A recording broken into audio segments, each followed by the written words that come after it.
Hold up ito, huwag ka nang pumalag. Ako? Oo, dalawa lang naman tayo dito eh, bubo.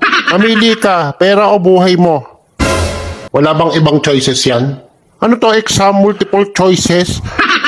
Ay, sarap sa kantin. Yung buhay ko, binigay ko na sa asawa ko.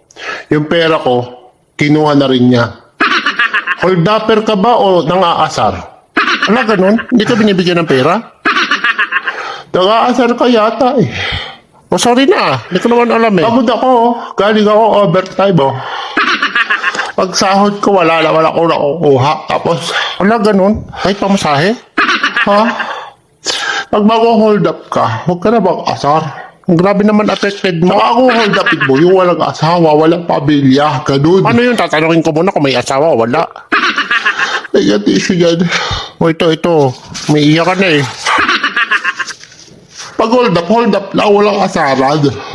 Hindi ko naman alam eh. Ang iinis ka eh. Sige, sa susunod tatanungin ko kung sige. Nabubuli ka pa eh. Nag-hold up ka na, nabubuli ka pa. Hindi ko nga sadya, hindi ko alam. Dalawang kaso yan. Wala, ganun ba yun? Bullying and hold upping. Uy, totoo yun? Meron yata nun.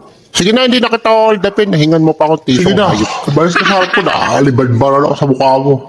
Ito na, paalis na. Hindi ko naman alam na under ang hayop ka eh. Ang lakas mo, asarahan.